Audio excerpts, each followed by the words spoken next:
جماعة الحق والهدى والسنة هم السلفيون.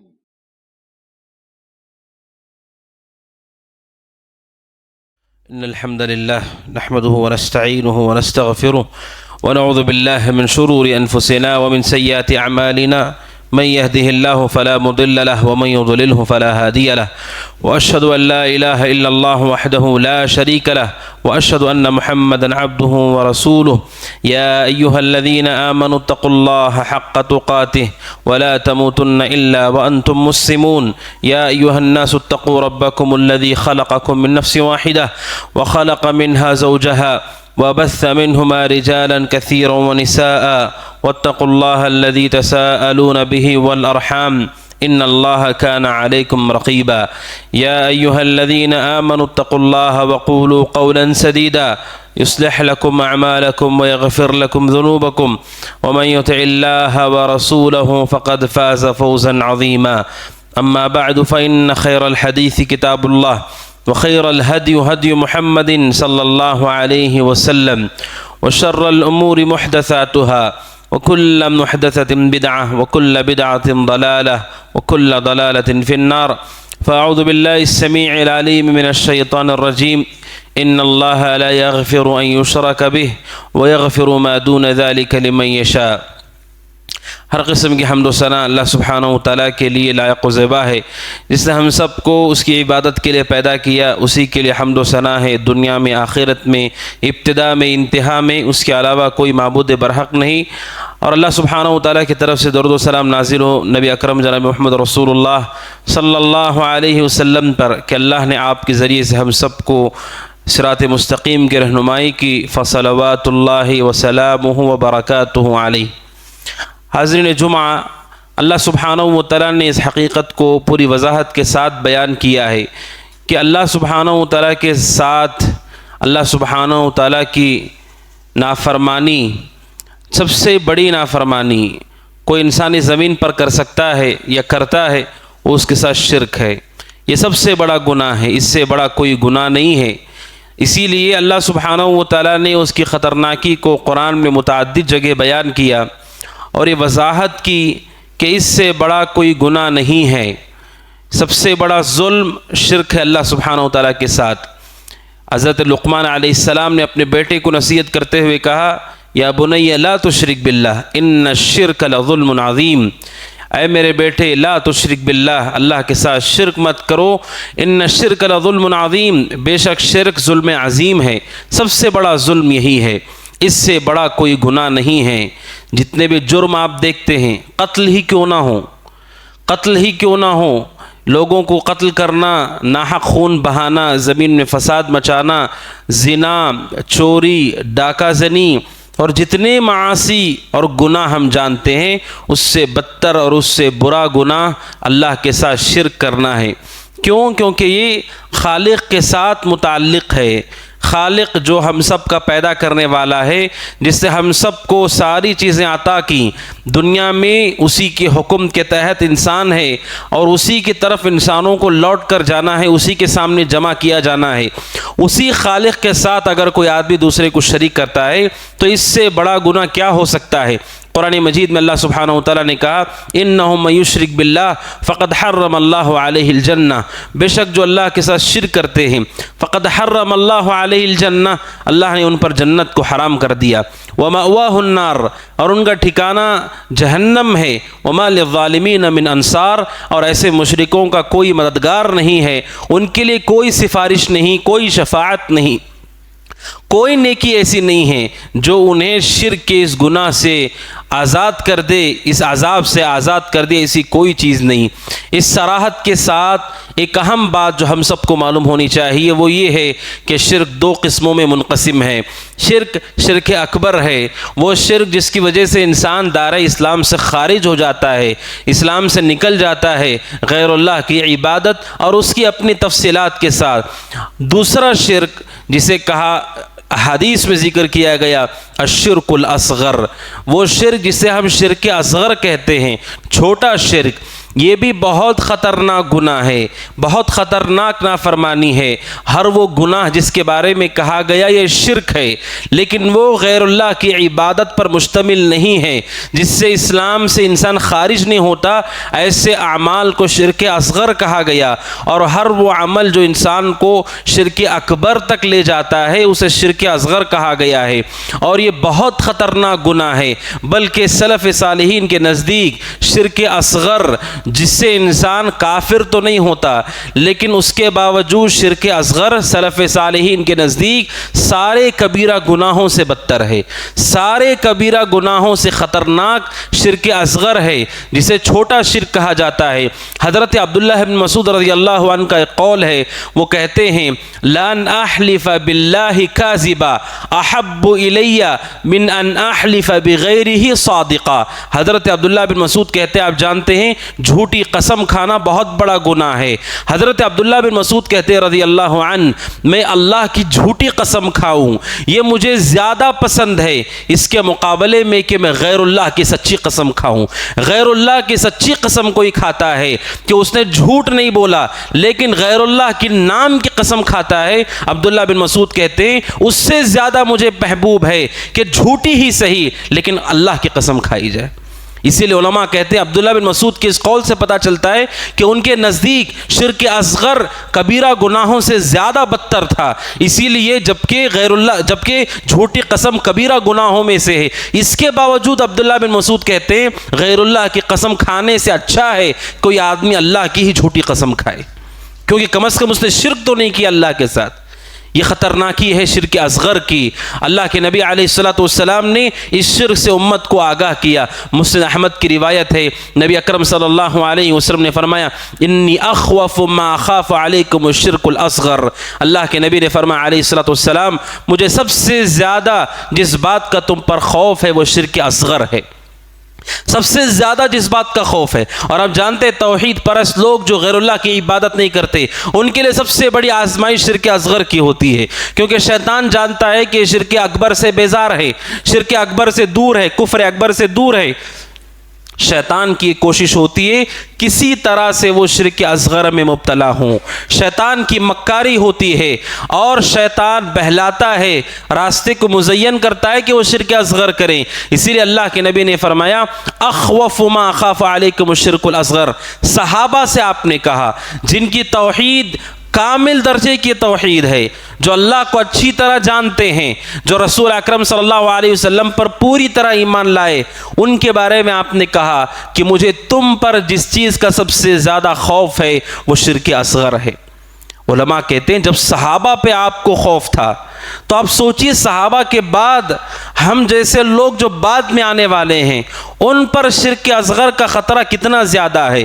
جب صحابہ پر آپ نے اس خوف کو ظاہر کیا، بلکہ ایک روایت جسے شیخ البانی رحمۃ اللہ علیہ نے صحیح قرار دیا کہ صحابہ آپس میں بیٹھ کر دجال کے بارے میں تذکرہ کر رہے تھے جو اس زمین کا سب سے بڑا فتنہ ہے۔ اللہ کے نبی ظاہر ہوئے اور آپ نے پوچھا تم کس بارے میں بات کر رہے ہو؟ صحابہ نے کہا اللہ کے نبی ہم دجال کے بارے میں تذکرہ کر رہے ہیں۔ اللہ کے نبی نے کہا مجھے تم پر دجال سے بڑھ کر جس چیز کا خوف ہے وہ شرک اصغر ہے۔ دجال سے بڑھ کر، دجال جب ظاہر ہوگا جن لوگوں میں ظاہر ہوگا ان کے لیے تو فتنہ ہے، لیکن ساری امت کے لیے شرک اصغر فتنہ ہے اور ہمیشہ ان کے ساتھ متعلق ہے۔ اور علماء کہتے ہیں شرک اصغر اس لیے بھی خطرناک ہے کہ شرک اصغر کی جو تفصیل حدیثوں میں آئی ہے عام طور پر انسانوں کا دل اس کی طرف مائل ہوتا ہے۔ کیا ہے شرک اصغر؟ اس کی قسمیں ہیں، ان میں سب سے بڑا شرک اصغر جس کا حدیث میں آپ نے ذکر کیا مسند احمد کی اس حدیث میں آپ نے کہا الریا، کہ کوئی آدمی عمل کرتا ہے لوگوں کو دکھانے کے لیے۔ یہ شرک اصغر کی صاف اور واضح مثال ہے۔ اگر کوئی جاننا چاہتا ہے چھوٹا شرک کیسے ہوتا ہے، آپ جان لیں کہ کوئی آدمی نماز پڑھتا ہے، نماز پڑھتے ہوئے جب وہ جان لیتا ہے کہ چند لوگ اس کی نماز کو دیکھ رہے ہیں، اپنی نماز کو مزین کرتا ہے تاکہ لوگ اسے نیک سمجھیں، تاکہ لوگوں کے درمیان اچھا تذکرہ اس کا ہو جائے، اللہ کے نبی نے کہا یہی شرک اصغر ہے۔ آپ دیکھیے شرک اکبر کرنے والا پورا عمل غیر اللہ کے لیے کرتا ہے، جانور غیر اللہ کے نام پر ذبح کرتا ہے، وہ اسلام سے خارج ہو جاتا ہے۔ لیکن یہ شرک اصغر کرنے والا آدمی اللہ کو بھی راضی کرنا چاہتا ہے اور اس کی رضامندی کے ساتھ وہ لوگوں کو بھی خوش کرنا چاہتا ہے، تو اس نے اللہ کی رضامندی میں مخلوق کی رضامندی کو شریک کیا، اس لیے اس نے شرک اصغر کا ارتکاب کیا۔ اسی لیے حدیث میں اللہ کے نبی نے علیہ الصلوۃ والسلام سب سے زیادہ اس پر خوف ظاہر کیا۔ کیوں شرک اصغر کا خوف ظاہر کیا؟ ہر انسان یہ چاہتا ہے کہ لوگ اس کی تعریف کریں، ہر انسان یہ چاہتا ہے کہ ہر آدمی اس سے خوش ہو، ہر آدمی اس سے راضی ہو، جہاں بھی اس کا تذکرہ ہو لوگ اس کی تعریف کریں۔ ہر انسان کی یہی خواہش ہوتی ہے، اور اس خواہش کو پورا کرنے کے لیے جو اسباب ہو سکتے ہیں انسان اسے اپناتا ہے، جھوٹ بھی بولتا ہے، غبن بھی کرتا ہے تاکہ لوگوں کی تعریف اسے مل سکے۔ اسی میں سے یہ بھی ہے کہ جب نماز کی بات آتی ہے، دینداری کی بات آتی ہے، اپنے دین کو خوبصورت بنا کر پیش کرتا ہے تاکہ اس کے ذریعے سے لوگوں کی تعریف حاصل کرے۔ اسی لیے مسند احمد کی اس حدیث میں آگے اللہ کے نبی نے فرمایا علیہ الصلوۃ والسلام، ریاکار جو شرک اصغر کرتے ہیں کل قیامت کے دن کس قدر ان کے لیے افسوسناک خبر ہے کہ جب قیامت قائم ہوگی اور ایسے لوگوں کو قبروں سے اٹھایا جائے گا، اللہ کی طرف سے یہ اعلان کر دیا جائے گا اذهبوا الى الذين كنتم تراؤون لهم في الدنيا، اللہ تعالیٰ اعلان کروائے گا جن لوگوں نے دکھاوے کے لیے عبادتیں کی، جنہوں نے اللہ کے ساتھ شرک اصغر کیا، ان سب کے لیے اعلان ہے جاؤ جن کو خوش کرنے کے لیے تم نے عمل کیا انہی کے پاس جا کر اپنا اجر لے لو۔ جب انسان کے پاس کوئی اجر، ان کے پاس کوئی عمل نہیں ہے جس سے ان کی نجات ہو، آپ سوچئے ان سب کو اعلان کیا جائے گا کہ جا کر جن کے لیے کیا ان سے اجر لے لو۔ اس سے زیادہ حسرت و افسوس کی بات کیا ہوگی؟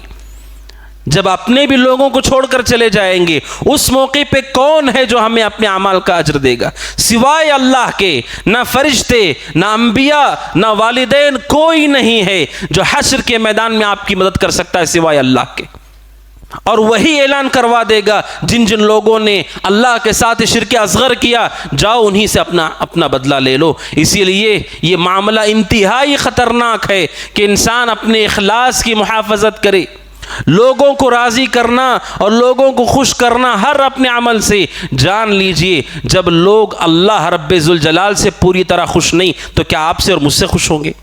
ساری نعمتیں دینے والا رب ذوالجلال وہ بھی جب آزمائش میں چند دنوں میں ڈالتا ہے لوگ اس سے بھی ناراض ہو جاتے ہیں، تو کیا لوگ ہم سے خوش ہوں گے؟ ہر عمل سے خوش ہوں گے، ہر کام اور ہر حرکت سے خوش ہوں گے؟ ایسا نہیں ہے۔ اسی لیے امام شافعی رحمۃ اللہ علیہ کہتے ہیں جو لوگوں کو خوش کرنا چاہتے ہیں ایسا ان کا مقصد ہے، جان لیجئے پوری زندگی میں کبھی پورا نہیں ہوگا۔ آپ سب کچھ کیجئے کبھی یہ مقصد پورا نہیں ہوگا، جبکہ اللہ کو راضی کرنا جو اکیلا ہے، تنہا ہے، اسے راضی کرنا ممکن ہے، آسان ہے، اور اسے آپ راضی کر لیتے ہیں اللہ سارے لوگوں کو راضی کر لے گا، اور راضی نہیں بھی ہوتے اس کی ہمیں کوئی پرواہ نہیں ہے، آپ کے اجر پر کوئی اس کا اثر نہیں ہوگا۔ مومن کو چاہیے حتی المقدور وہ اپنے آپ کو بہتر بنائے، لوگوں سے اچھا معاملہ کرے، لیکن لوگوں کو راضی کرنے کے پیچھے نہ جائے، اس کے چکر میں وہ اللہ کے ساتھ دوسروں کو شریک کر لیتا ہے۔ علماء کہتے ہیں یہ جو شرک اصغر ہے، ریاکاری، وہ صرف نماز میں نہیں ہے۔ شرک اصغر یہ ریاکاری انسان کے جسم سے بھی ہوتی ہے، انسان کی زبان سے بھی ہوتی ہے، انسان کے لباس سے بھی ہوتی ہے، انسان کے رہن سہن سے بھی ہوتی ہے۔ علماء نے کہا اگر کوئی آدمی لوگوں کے درمیان بالکل کمزور ظاہر کرتا ہے اپنے آپ کو، یہ دکھانے کے لیے کہ میں بہت متواضع ہوں، بہت با اخلاق ہوں، علماء نے کہا یہ جسم کی ریاکاری ہے۔ اور علماء نے کہا اگر کوئی آدمی صاحب حیثیت ہے، اس کے بعد بھی لوگوں کے سامنے پھٹا پرانا لباس پہن کر آتا ہے تاکہ لوگ اس کا چرچا کریں کہ دیکھو کتنا با اخلاق ہے، پھٹے پرانے کپڑے پہنتا ہے، علماء نے کہا یہ پھٹے پرانے کپڑے بھی ریاکاری ہے۔ علماء نے کہا زبان کی ریاکاری بھی ہے۔ اگر کوئی آدمی اپنے دین کا تذکرہ، اپنے نیکیوں کا تذکرہ لوگوں کے سامنے کرتا ہے تعریف پانے کے لیے، یہ زبان کی ریاکاری ہے۔ بلکہ علماء کہتے بسا اوقات ایسا شخص اپنے دین کا بھی مذاق اڑواتا ہے، اپنے دین کا بھی مذاق اڑواتا ہے. بسا اوقات وہ جھوٹ بولتا ہے, جھوٹ اس کا پکڑا جاتا ہے. نہ زبان سے ریاکاری ہو, نہ جسم سے ریاکاری ہو, نہ لباس سے ریاکاری ہو. مومن کو چاہیے کہ وہ جیسے اللہ کے ساتھ حقیقت میں ہے اسی حقیقت پر باقی رہے. اسی لیے بعض سلف سے پوچھا گیا کہ کیسے آدمی مخلص ہوتا ہے, کیسے آدمی ریاکاری سے بچ سکتا ہے, کیسے لوگوں کو ہونا چاہیے. انہوں نے کہا اگر کوئی جاننا چاہتا ہے کہ مخلص کیسے ہوتا ہے, کیسے ہونا چاہیے, ریاکاری سے پاک کیسے ہونا چاہیے, کہا جو بچہ ماں کی گود میں ہوتا ہے اسے دیکھ کر سیکھو. جو بچہ ماں کی گود میں ہوتا ہے, کہا کہ خلق الرضیع, وہ بچہ جو ماں کی گود میں ہوتا ہے لوگوں کی تعریف سے اسے کوئی اثر نہیں ہے اور لوگوں کی مذمت سے بھی اس پر کوئی اثر نہیں ہے, اور وہ اپنے کاموں میں ہوتا ہے, اس کے باہر وہ چیز اس کی سمجھ سے بھی باہر ہے اور وہ اسے متاثر بھی نہیں ہوتا. کہا مومن بھی ایسے ہی ہے, لوگوں کی تعریف اسے دھوکے میں نہ ڈالے, لوگوں کی مذمت اسے صراط مستقیم سے نہ ہٹائے, صرف اللہ کو راضی کرنا یہ مقصد ہو. اگر یہ نہیں تو یہ شرک اصغر ہے جس کے بارے میں اللہ کے نبی نے کہا سب سے زیادہ مجھے اس بات کا خوف ہے امت پر. بڑے افسوس کے ساتھ کہنا پڑتا ہے شرک اکبر سے بچنے والے ہم سب. اللہ سبحانہ و تعالیٰ پوری زندگی بچا کر رکھے, کبھی ایسا وقت نہ آئے کہ غیر اللہ کی طرف متوجہ ہونا پڑے. اللہ تعالیٰ اس سے پہلے دنیا سے اٹھائے کہ ہمیں غیر اللہ کی طرف جانا پڑے ایسا شخص, لیکن اس کی ذمہ داری یہ بھی ہے وہ شرک اصغر سے اپنے آپ کو بچائے, اس چھوٹے شرک سے کہ انسان کا عمل تباہ ہو جاتا ہے, عمل تباہ ہوتا ہے. کل قیامت کے دن کوئی اجر نہیں ہے, بلکہ آپ جانتے ہیں علماء کے درمیان اختلاف ہے. وہ شخص جو شرک اصغر کرتا ہے اور توبہ کیے بغیر مر جاتا ہے, کیا ایسا آدمی قیامت کے دن اللہ کی مشیت کے تابع ہوگا کہ نہیں ہوگا؟ آپ جانتے کبیرہ گناہ کرنے والا آدمی مر گیا, مومن مر گیا, کل قیامت کے دن اللہ کے فات فیصلہ ہوگا ان شاء عذبہ و ان شاء عفا عنہ. اللہ چاہے تو معاف کر دے, اللہ چاہے تو عذاب دے کبیرہ گناہوں کے بارے میں. لیکن شرک اصغر کے بارے میں علماء کہتے ہیں, علماء کی ایک جماعت یہ مانتی ہے شرک اصغر کرنے والا شخص اگر بغیر توبہ کے مرتا ہے کل قیامت کے دن اس کی کوئی معافی نہیں ہوگی جب تک اس عذاب کو جہنم میں نہیں انجام پائے گا, اس وقت تک اس کی مغفرت نہیں ہو سکتی. اس لیے شیخ الاسلام ابن تیمیہ رحمۃ اللہ علیہ نے اس بات کو نقل کیا ہے کہ علماء کا ایک طبقہ یہ مانتا ہے کہ شرک اصغر کرنے والے, کیونکہ اللہ کیا کہتا ہے ان اللہ لا یغفر ان یشرک بہ, یہ قانون ہے جس سے اللہ کے ساتھ شرک کیا اللہ اسے معاف نہیں کرتا ہے, چاہے وہ بڑا ہو کہ چھوٹا ہو. اگر اس پر کوئی آدمی مرتا ہے اللہ اسے معاف نہیں کرتا ہے. اس کا مطلب یہ ہے اسے جہنم میں داخل ہو کر اتنی مدت پوری کرنی ہوگی جس مدت میں اس نے اللہ کے ساتھ چھوٹا شرک ہی کیا ہو. یہ اور بات ہے کہ اللہ سے امید ہے کہ شرک اصغر کو بھی اللہ اپنے فضل سے معاف کر دے گا, لیکن بہر صورت علماء کا اس مسئلے میں اختلاف ہے جو بتاتا ہے کہ یہ معاملہ انتہائی خطرناک ہے, شرک اصغر کا معاملہ انتہائی خطرناک ہے. اس لیے اب جانتے صحیح مسلم کی حدیث ہے, ابو ہریرہ رضی اللہ تعالیٰ عنہ اس حدیث کے راوی ہیں, اور جس حدیث کو بیان کرتے ہوئے حضرت ابو ہریرہ رضی اللہ عنہ بے ہوش ہو جایا کرتے تھے, اس کی خطرناکی کا استحضار کرتے ہوئے نبی اکرم صلی اللہ علیہ وسلم نے فرمایا اول من تسعر بهم النار ثلاثہ, آپ نے کہا وہ لوگ جن سے سب سے پہلے نار جہنم کو بھڑکایا جائے گا وہ 3 قسم کے لوگ ہوں گے, اور اللہ تعالی ہم سب کی حفاظت کرے. تینوں قسم کے لوگ شرک اصغر کرنے والے لوگ ہیں. سب سے پہلے جن سے جہنم کی آگ کو بھڑکایا جائے گا 3 قسم کے لوگ, اور تینوں کے تینوں اللہ کے ساتھ شرک اصغر کرنے والے ہیں.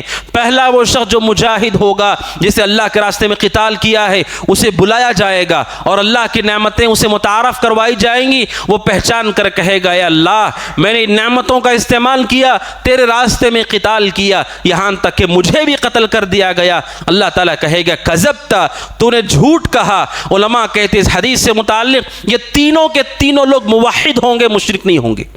تینوں کے تینوں لوگ موحد ہیں, مشرک نہیں ہوں گے, اس لیے کہ مشرکوں کا ٹھکانہ تو جہنم ہی ہے, اس میں وہ ہمیشہ ہمیشہ رہیں گی. یہ تینوں کے تینوں لوگ توحید پرست ہوں گے جن کے سب سے پہلے آگ میں ڈال کر آگ کو بھڑکایا جائے گا, لیکن ان کا معاملہ یہ ہوگا کہ انہوں نے اللہ کے ساتھ بڑا شرک تو نہیں کیا لیکن چھوٹا شرک کیا ہوگا. مجاہد کہے گا اللہ میں نے تیرے راستے میں قتال کیا, یہاں تک کہ مجھے بھی قتل کر دیا گیا. اللہ کہے گا کذبتا, تو نے جھوٹ کہا, تو نے اس لیے قتال کیا تاکہ لوگ تجھے مجاہد کہیں، تاکہ لوگ تجھے بہادر کہیں۔ وقد قیل، جو تو چاہتا تھا دنیا میں تجھے مل چکا، ہمارے پاس اس کا کوئی اجر نہیں۔ فَأُمِرَ بِهِ فَسُحِبَ عَلَى وَجْهِهِ ثُمَّ أُلْقِيَ فِي النَّارِ، اللہ کے حکم سے ایسے مجاہد کو بھی منہ کے بل گھسیٹ کر کے جہنم میں پھینک دیا جائے گا۔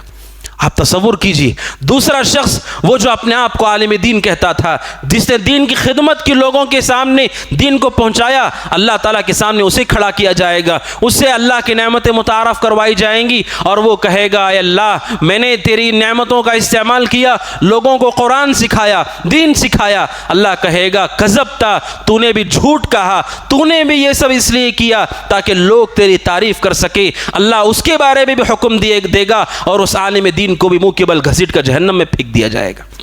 اب سوچئے، تیسرا شخص جس نے اللہ کے راستے میں خرچ کیا، اللہ کے راستے میں مال دیا، اسے لایا جائے گا، اس سے اللہ اپنی نعمتیں متعارف کروائے گا۔ وہ کہے گا اللہ میں نے ان نعمتوں کا استعمال کیا، تیرے راستے میں خرچ کیا۔ اللہ کہے گا کذبتا، تو نے بھی جھوٹ کہا، تو نے اس لیے مال خرچ کیا تاکہ لوگ تجھے سخی کہہ سکے۔ وقد قیل، اور دنیا میں تو جو چاہتا تھا وہ ہو چکا۔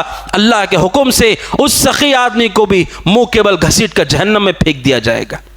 معاشرے کے تین بڑے بڑے لوگ، وہ شخص جو قتال کرنے والا ہے، وہ جو عالم دین کو نشر کرنے والا ہے، وہ جو اپنے مال سے اللہ کے دین کی مدد کرنے والا ہے، سماج کے سب سے اچھے لوگ، سب سے بڑے لوگ، انہی سے آگ کو بھڑکایا جائے گا، اس لیے کہ تینوں لوگوں نے اللہ سبحانہ و تعالیٰ کی عبادت کے نام پر دنیا کو کمایا تھا، دنیا کی تعریف حاصل کی تھی، اور اللہ کے حکم سے ان تین لوگوں سے اللہ تعالیٰ نار جہنم کو بھڑکائے گا۔ یہ ساری بات ہمارے دلوں میں خوف پیدا کرتی ہے کہ اللہ کے بندوں، لوگ عمل کرتے ہیں، ہم بھی عمل کرتے ہیں، لیکن اخلاص عمل پر مقدم ہے، عمل اخلاص کے بغیر اس کا کوئی تصور نہیں۔ جب یہ تین لوگ اتنی بڑی خدمات کر کے، آپ بتائیے کون ہے جو اپنے سر کو اللہ کے راستے میں کٹا سکتا ہے؟ آدمی کی انگلی بھی زخمی ہو جاتی ہے، پورا دن تک تڑپتا ہے اور اذیت محسوس کرتا ہے، سر کٹانے والا بھی جہنم میں داخل ہوگا۔ آج آدھا گھنٹہ ایک گھنٹہ علم حاصل کرنے کے لیے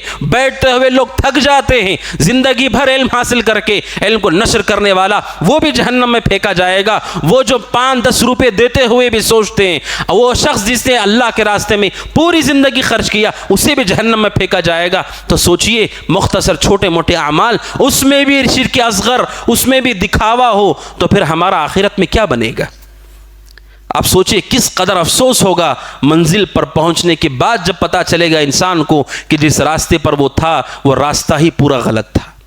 اسی لیے بعض سلف کہتے ہیں دنیا میں سب سے مشکل عمل اپنے دل کو شرک اصغر سے بچانا ہے، ریاکاری سے بچانا ہے۔ حج سے بڑا مشکل عمل ہے، حج میں آپ جتنا چلتے ہیں تھکتے ہیں، اس سے بھی محنت طلب عمل یہ ہے آپ اپنے دل کی حفاظت کیجئے، دکھاوا اور ریاکاری شرک اصغر سے اپنے دل کو آزاد کیجئے۔ بعض سلف کہتے ہیں میں نے پوری زندگی اس سے مشکل عمل نہیں دیکھا ہے، سب سے مشکل عمل اپنے دل کی حفاظت ہے کہ کہیں اس میں شرک اکبر تو نہیں، شرک اصغر نہ داخل ہو جائے۔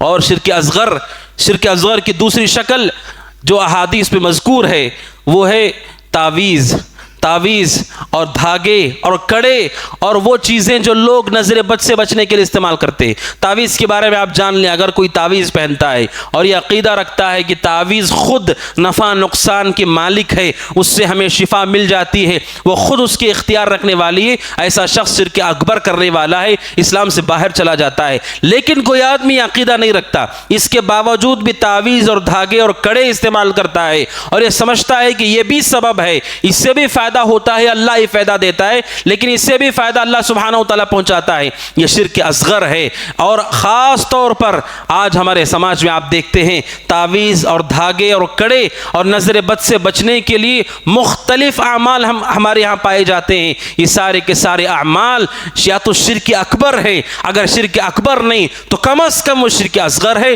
ان دونوں سے کبھی باہر نہیں ہوگا۔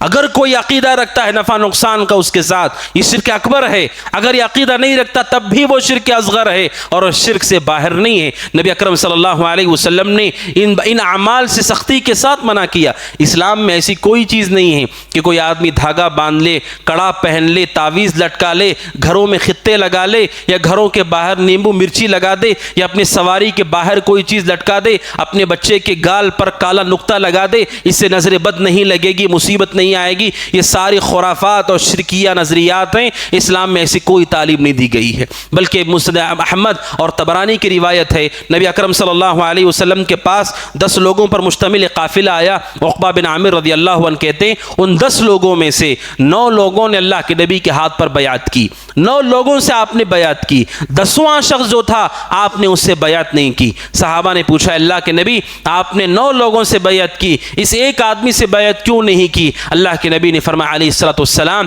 ان علیہ تمیمہ، اس آدمی نے تعویذ لٹکائی ہے اس لیے میں نے اس سے بیعت نہیں کی۔ آپ نے اپنے ہاتھ کو آگے نہیں بڑھایا، جیسے ہی انہوں نے سنا انہوں نے خود اپنے تعویذ کو کاٹ لیا۔ نبی اکرم صلی اللہ علیہ وسلم نے ان سارے لوگوں سے مخاطب ہو کر کہا من علق تمیمۃ فقد اشرک، آپ نے کہا جس نے بھی تمیمہ لٹکایا، تعویذ لٹکائی، منکے لٹکائے، اس نے اللہ کے ساتھ شرک کیا۔ اس نے یہ سمجھا اللہ سبحانہ و تعالیٰ کے ساتھ یہ بھی شفا دینے والے ہیں، اس سے بھی فائدہ ہوتا ہے، اس نے اللہ کے ساتھ شرک کیا، ان دھاگوں کو ان کڑوں کو اس نے اللہ کے ساتھ شریک کر لیا، آپ نے اسے شرک قرار دیا۔ اللہ کے نبی علیہ السلام کی یہ تعلیم بالکل واضح ہے، من علق تمیمۃ، جس نے بھی تمیمہ لٹکایا چاہے وہ قرآن کا ہو بغیر قرآن کا ہو، آپ نے کوئی تفصیل نہیں ذکر کی، جو بھی تعویذ لٹکاتا ہے جیسی بھی وہ تعویذ ہو، جس شکل میں بھی وہ تعویذ ہو، اگر وہ تعویذ ہے کڑا ہے منکا ہے دھاگا ہے خطے ہے یا کوئی بھی ایسی چیز ہے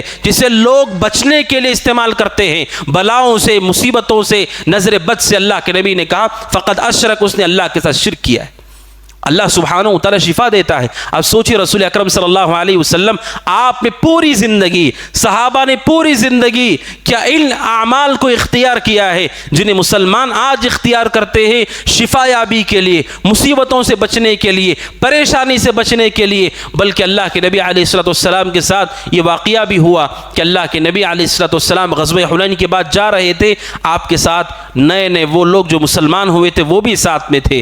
انہوں نے اللہ کے نبی علیہ السلام سے کہا، ایک درخت تھا وہاں مشہور جسے ذات و انوات کہا جاتا تھا، وہ درخت مشرکین بہت مانتے تھے، اس درخت پر اپنی تلوار لٹکاتے تھے تاکہ اس تلوار میں برکت نازل ہو جائے۔ حضرت اللہ کے نبی علیہ السلام سے ان لوگوں نے کہا جو نئے نئے مسلمان ہوئے تھے، اجعل لنا ذات انواط کما لهم ذات انواط، اے اللہ کے نبی ہمارے لیے بھی ایک درخت بنا دیجئے جیسے ان مشرکوں کا ایک درخت ہے، تاکہ وہاں پر ہم اپنے ہتھیار کو لٹکا سکے۔ نبی اکرم صلی اللہ علیہ وسلم نے سنا، اللہ کے نبی علیہ السلام ناراض ہو گئے اور آپ نے اس موقع پر آپ نے کہا انھا السنن، آپ نے کہا یہی تو پرانے لوگوں کا راستہ ہے۔ اور پھر اللہ کے نبی علیہ السلام نے کہا تم نے مجھ سے ایسے ہی مطالبہ کیا ہے جیسے موسیٰ کے ساتھیوں نے کہا تھا اجعل لنا الہا کما لہم آلہہ، سمندر پار کرنے کے بعد کہتے موسیٰ جیسے ان لوگوں کے پاس کوئی بت ہے ہمیں بھی ایک بت بنا کر دو۔ ایسے ہی تم لوگوں نے مجھ سے مطالبہ کیا کہ تم بھی چاہتے کوئی درخت بنایا جائے۔ آپ سوچیں سبحان اللہ، ایک درخت کا مطالبہ، اور اللہ کے نبی نے اسے بتوں کے ساتھ جوڑ کر کہا جیسے موسیٰ سے بتوں کا مطالبہ ہوا تم لوگوں نے بھی ایسے مجھ سے مطالبہ کیا۔ جب اسلام میں کوئی ایک درخت بھی ایسا نہیں ہے، کتنے درخت ہیں جس سے لوگ شفا حاصل کرنے کے لیے جاتے ہیں، جسے تعویذ لٹکائی جاتی ہے، دھاگے باندھے جاتے ہیں شفا کے لیے۔ آپ سوچئے ایک درخت، اور اللہ کے نبی نے اسے بتوں سے جوڑ کر شدید ناراضگی کا اظہار کیا، اور آپ نے کہا یہ یہود و نصارہ کے راستے کی اتباع ہے۔ آپ سوچئے اگر اس زمانے کو دیکھا جائے کہ اس زمانے میں جو کچھ شرک اقسام پائی جاتی ہے، کیا کوئی تصور کر سکتا ہے کہ عہد نبوی میں کوئی اسے توحید کہہ سکتا ہے؟ کیا یہ توحید پرست کی علامت ہو سکتی ہے؟ اس لیے میرے بھائیوں یہ بھی شرک اصغر ہے۔ حتیٰ انسان تو انسان ہے، جانوروں کے بارے میں بھی حضرت صحیح ابو داؤد کی روایت رویفہ رضی اللہ تعالیٰ عنہ کے بارے میں اللہ کے نبی علیہ السلام نے حضرت رویفہ سے کہا، حضرت رویفہ سے آپ نے کہا کہ تمہاری زندگی شاید میرے بعد بھی لمبی رہے گی، یعنی میرے بعد بھی تم شاید زندہ رہو گے۔ اگر تمہاری زندگی میرے بعد بھی لمبی رہی، میرے بعد تم زمین پر زندہ رہے، آپ نے کہا یا رویفع، اے رویفع اخبر الناس، میرے بعد لوگوں کو یہ بتاؤ، یہ خبر دو، جن جن لوگوں نے او تقلد وطرا، جن جن لوگوں نے اپنے جانوروں کو دھاگے باندھے ہیں، تاند باندھی ہے، اور یہ نظریہ ہے ان کا کہ اس سے نظر بد جانور کو نہیں لگتی، آپ نے کہا رویفع میرے بعد لوگوں کو بتاؤ جو اپنے جانوروں کو بھی دھاگے باندھتے ہیں، تعویذیں باندھتے ہیں، ان محمدن بریء من، کہ محمد الرسول اللہ ان سارے لوگوں سے بری ہیں، محمد رسول اللہ کا ان لوگوں سے کوئی تعلق نہیں۔ حضرت رویفع کو آپ نے وصیت کی کہ میرے بعد بھی لوگوں کو یہ سناتے رہو کہ جو جانوروں کو بھی تعویذ لٹکاتے ہیں ان سے بھی اللہ کے رسول بیزار ہیں۔ اب سوچئے جب جانوروں کو بھی تعویذ لٹکانا جائز نہیں ہے تو کیا کوئی توحید پر جو اللہ کی عبادت کرتا ہے وہ کیسے اپنے گلے میں، اپنے ہاتھ میں، اپنے کمر میں تعویذ کو لٹکا سکتا ہے یا ایسے دھاگے اور کڑوں کو لٹکا سکتا ہے؟ اس میں کوئی خیر نہیں سوائے یہ کہ انسان کا وہم و گمان ہے، اس کے سوائے اس کی کوئی حقیقت نہیں۔ آپ نے اس سے منع کیا، بلکہ بخاری کی حدیث ہے، حضرت بشیر رضی اللہ تعالیٰ عنہ کہتے ہیں، ابو بشیر رضی اللہ عنہ کہتے ہیں ایک سفر میں اللہ کے نبی کے ساتھ تھا، اللہ کے نبی علیہ السلام کے ساتھ تھا، رات ہو گئی، سارے صحابہ سو گئے، آپ نے ایک صحابی کو بلایا، غالباً وہ صحابی حضرت زید تھے، آپ نے انہیں بلا کر کے کہا جاؤ اور دیکھو جن جن جانوروں کے گلوں میں کوئی چیز بندھی ہوئی ہے اسے کاٹ دو۔ رات کے موقع پر ابو بشیر کہتے ہیں میں نے اللہ کے نبی کو کہتے ہوئے سنا اگر جانوروں کے گلے میں بھی کوئی چیز باندھی ہوئی ہے اسے بھی کاٹ دو۔ علماء کہتے ہیں تعویذ اور کڑے اگر کوئی آدمی عقیدہ نہیں رکھتا ہے یہ خود نفع نقصان دیتے ہیں، اس کے باوجود یہ شرک اکبر کا راستہ ہے، ایسا شخص شرک اکبر میں پڑنے کا پورا قوی اندیشہ ہے۔ ابھی شروعات صرف دھاگے سے ہوئی ہے، پھر چند دنوں کے بعد سجدہ کرتے ہوئے بھی نظر آئے گا۔ ایسے ہی شرک پیر جماتا ہے، ایسے ہی شرک قدم جماتا ہے۔ کتنے ایسے لوگ ہیں جن کی شروعات صرف دھاگوں سے ہوئی، بڑی پریشانی ہے، رات میں نیند نہیں آتی ہے، گھبراہٹ ہے وغیرہ وغیرہ، کوئی تعویذ گلے میں لٹکائی اور پھر وہاں سے جو سلسلہ شروع ہوا اس کے بعد وہ اللہ کے ساتھ غیر اللہ کے سامنے سجدہ کرتے ہوئے بھی نہیں گھبراتے۔ اسی لیے علماء نے کہا شرک اصغر برید الی الشرک الاکبر، کہ شرک اصغر یہ حقیقت میں وہ راستہ ہے جو انسان کو شرک اکبر تک لے جاتا ہے۔ لہٰذا اس طرح کے اعمال سے مومن کو بچنا چاہیے۔ اور تیسری اور آخری چیز جو اس خطبہ جمعہ مجھے بیان کرنی ہے جو شرک اصغر ہے وہ ہے غیر اللہ کی قسم کھانا۔ اللہ سبحانہ وتعالیٰ کے علاوہ کسی کی قسم کھانا جائز نہیں۔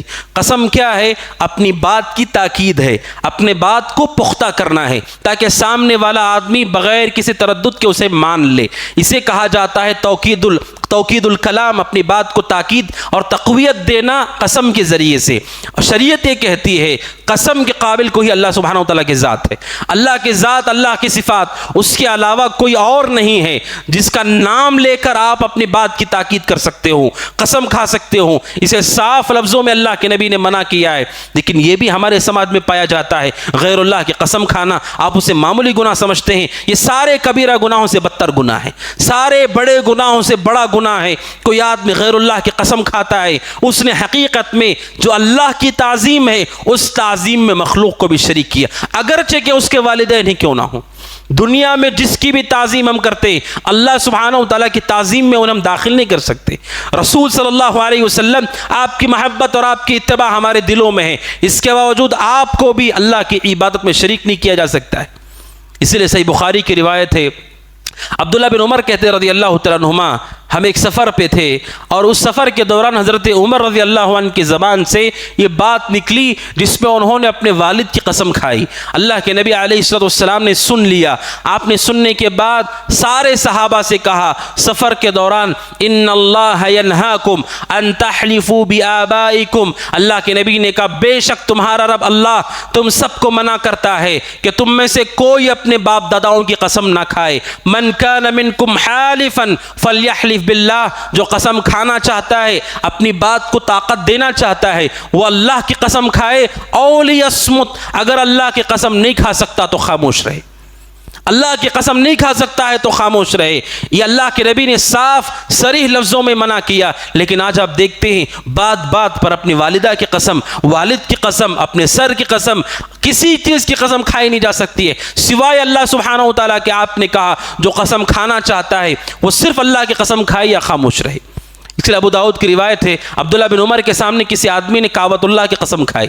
کعبۃ اللہ آپ جانتے ہیں اللہ کا عزت والا گھر ہے, سب سے پہلا گھر جو زمین پر بنایا گیا. کسی نے عبداللہ بن عمر کے سامنے کعبۃ اللہ کی قسم کھائی. ابو داؤد کی روایت ہے عبداللہ بن عمر نے اس آدمی کو وہیں پر روکا اور روک کر کے کہا, میں نے اللہ کے نبی کو کہتے ہوئے سنا, من حلف بغیر اللہ فقد اشرک. کعبۃ اللہ ہی صحیح, جس نے بھی اللہ کو چھوڑ کر کسی بھی چیز کی قسم کھائی اس نے اللہ کے ساتھ شرک کیا.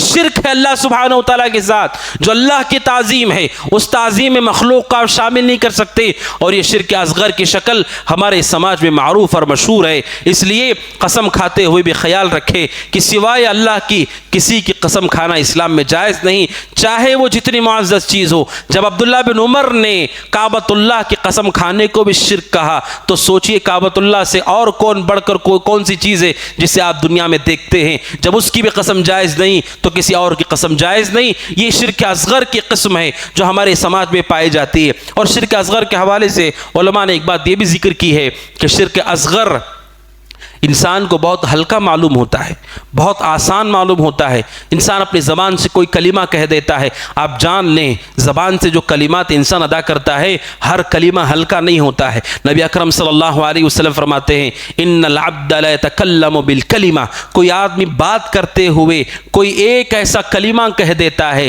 جس کلمے کی وجہ سے اللہ تعالیٰ 70 سال کی کھائی جہنم میں اسے پھینک دیتا ہے.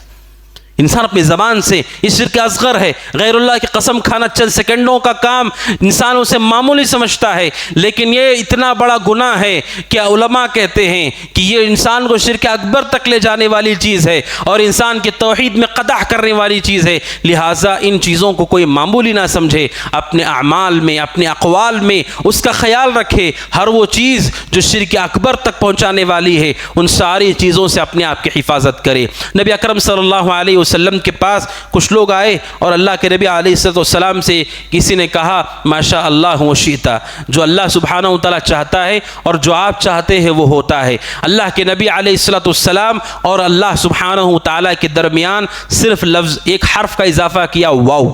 عربی زبان میں جو واو ہوتا ہے وہ جب استعمال ہوتا ہے وہ ترتیب کے لیے آتا ہے. اللہ کے نبی علیہ السلام کے سامنے اللہ اور رسول کے درمیان لفظ واو, حرف واو کا استعمال کیا, جس سے ظاہر ہوتا ہے معنی جو اللہ چاہتا ہے اور آپ چاہتے ہیں اس میں دونوں میں برابری معلوم ہوتی ہے. نبی اکرم صلی اللہ علیہ وسلم کے سامنے صرف حرف واو کا استعمال کیا. آپ نے اس شخص سے کہا اجعلتنی للہ ندا, ایک حرف کے اضافے پر آپ نے کہا تم نے مجھے اللہ کا شریک بنا دیا. ایک حرف کے اضافے پر آپ نے کہا تم نے مجھے اللہ کا شریک بنا دیا. قل ما شاء اللہ وحدہ, آپ نے کہا کہو جو صرف اللہ چاہتا ہے وہ ہوتا ہے. اب سوچئے شرک اصغر ہے یہ, حرف کا اضافہ آپ نے اسے بھی برداشت نہیں کیا ہے. اب سوچئے اگر ہم ان معاملات کو آسان سمجھتے ہیں, ہم نے اپنی توحید کے ساتھ اہتمام نہیں کیا ہے. لہٰذا علماء کہتے ہیں توحید پر شرک اکبر کے ساتھ شرک اصغر کے حوالے سے متنبہ ہو, اپنے اقوال اپنے اعمال اور اپنے سلوک میں خیال رکھے کہ کوئی ایسی بات وہ نہ کہے جس کی وجہ سے اس کی توحید میں کوئی قدح ہو. انہی باتوں میں سے ایک بات جو پچھلے جمعہ میں آپ نے سنی, نبی اکرم صلی اللہ علیہ وسلم نے فرمایا کہ صلح حدیبیہ کی رات جب صبح ہوئی تو آپ نے کہا اللہ تعالیٰ کہتا ہے میرے چند بندے مومن ہو کر صبح کیے اور چند بندے کافر ہو کر کے صبح کیے. جس نے یہ کہا مطرنا بفضل اللہ ورحمتہ کہ اللہ کی فضل و رحمت سے بارش ہوئی, اس نے ایمان رکھ کر کے صبح کی اور ستاروں کا کفر کیا. اور جس نے یہ کہا فلاں ستارے کی وجہ سے بارش ہوئی, اس نے ستاروں پر ایمان رکھا اللہ کے ساتھ کفر کیا. آپ سوچئے اگر کوئی ایسی چیزوں میں نسبت اللہ کے سوا کسی اور کی طرف کرتا ہے اس نے اپنی توحید میں قدح کر لی. لہٰذا ان امور سے اجتناب کرنے کی ضرورت ہے. اللہ رب ذوالجلال سے دعا ہے کہ اللہ رب ذوالجلال ہم سب کو آپ سب کو توحید پر استقامت نصیب فرمائے. اللہ سبحانہ و تعالیٰ شرک اکبر ہو شرک اصغر ہو ہر طرح کے شرک سے ہم سب کی حفاظت کرے. اللہ رب ذوالجلال ہمیں توحید پر استقامت نصیب کرے. اللہ سبحانہ و تعالیٰ نبی اکرم صلی اللہ علیہ وسلم کی سنت پر چلنے والا بنائے اور آخری دم تک آپ کی اتباع کرنے کی توفیق عطا فرمائے. اللہ رب ذوالجلال مسلمان مسلمانوں کی حفاظت کرے، ہندوستان میں بھی جہاں بھی مسلمان ہیں اللہ تعالیٰ اوپر نیچے دائیں بائیں سے ان کی حفاظت کرے۔ اللہ سبحانہ و تعالیٰ ان کے مساجد کی، مدارس کی،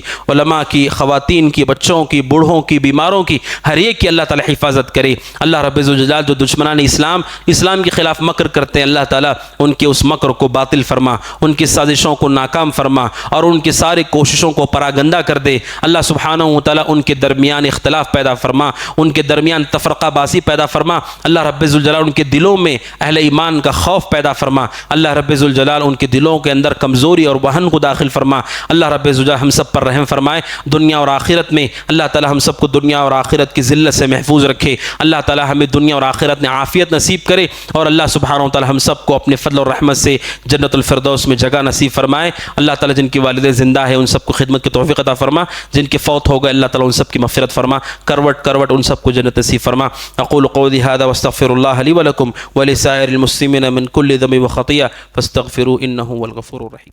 وقل جاء الحق وزهق الباطل إن الباطل كان زهوقا